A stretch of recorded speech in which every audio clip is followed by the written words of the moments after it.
Hi folks, I'm Mark Johnson and I'm looking at a barn I looked at, I don't know, 3 months ago in the winter when some people called me. They wanted to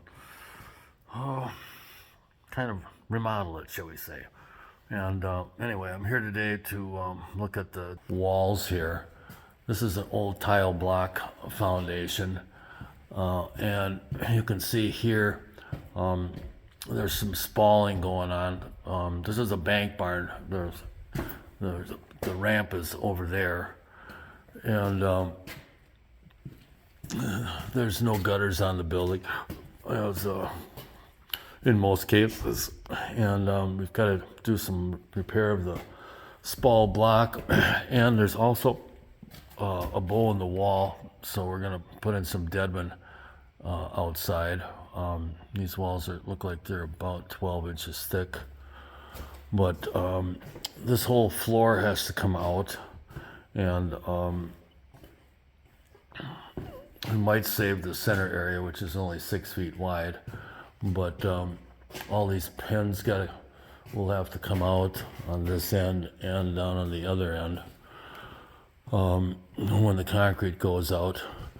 One of the things that I wanted to look at is this, I don't know, feed room, we call it. That's a 8x8 block pit that leads to the silo over here. And we were going to put a drain tile through on that wall, and this is going to have to be either removed, or we stop the tile at that point and we continue it around this side here with a new section of tile. The silo's been knocked down, so there's no point in having it there. But anyhow, the floor joists are 2x10s, about 2 feet on center. But in the area where the drive-in area is, they've beefed it up. They've gone 12 inches on center there, and then they skip a couple, and then they go back to 12 inches over here. And I believe that those are 2x12s for the flooring in that area, and then they switch over to 1x in the rest of it. So anyhow, take a look at the outside here quick, and then we'll do a separate video upstairs.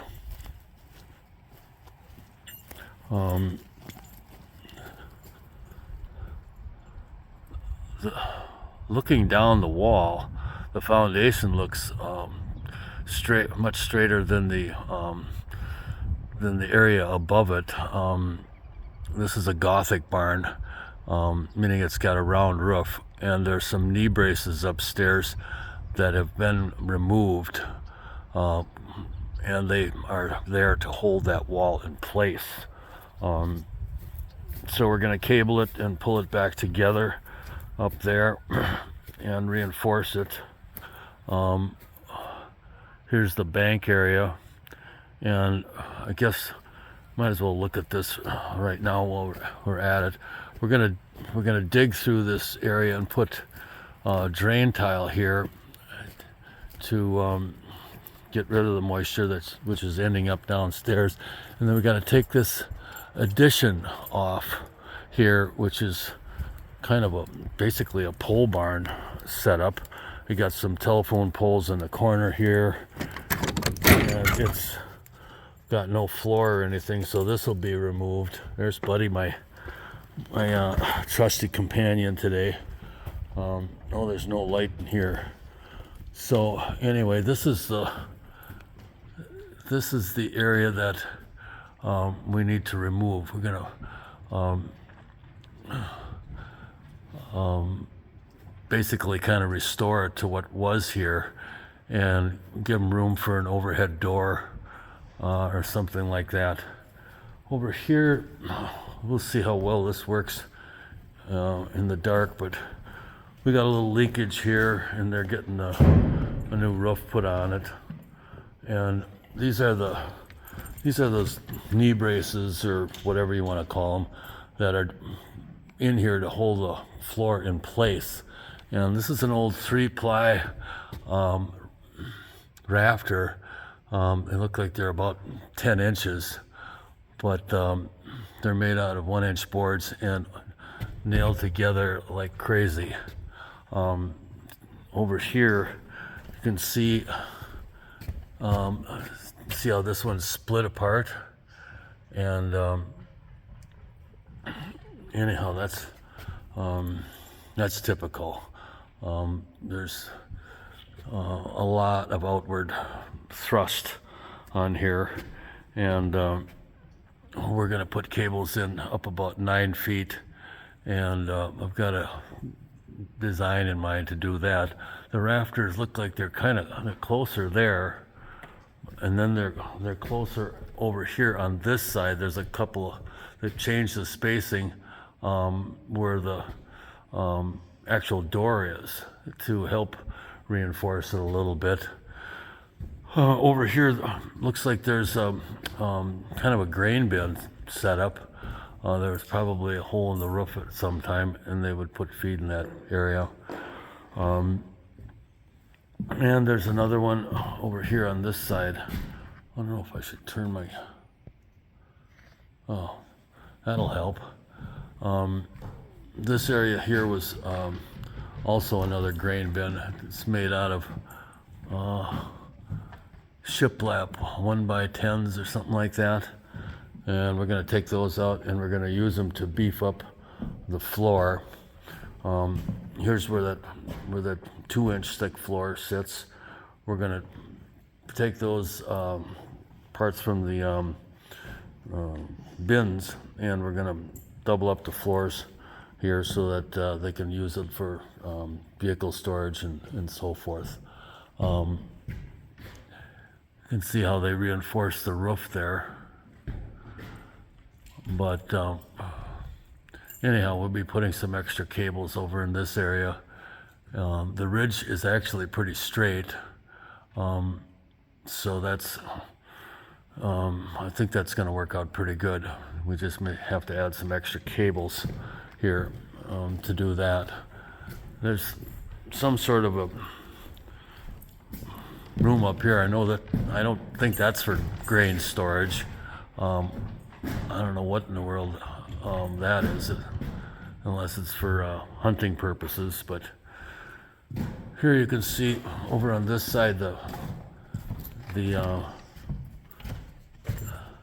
2x are put in here with 5 nails. Buddy, no. And this side here is holding the wall where it belongs. But as I said, some of them have been removed, and some of them weren't even installed where that opening is. And that's a problem. We're going to have to add some back in there, even if we do put cables in. So anyway, that's the inside of the building.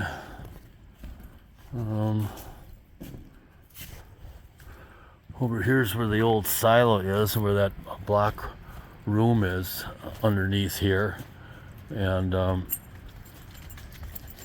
we'll have to discuss how to deal with that. But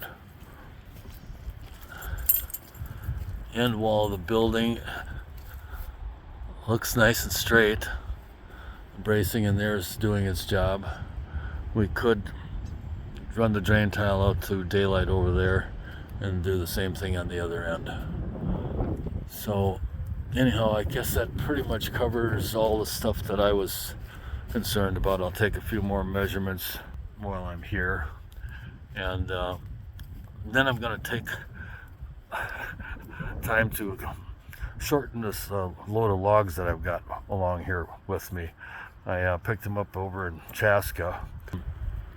They're probably 8 to 10 feet longer than my trailer, and even though we piled up a bunch of them on the front, I'm getting way too much fishtailing. So we're gonna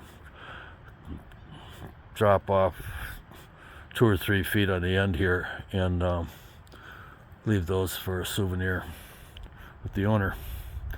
So anyhow, that's it for this inspection. I'm losing my daylight here. I gotta get the rest of my measuring done. Thanks for watching.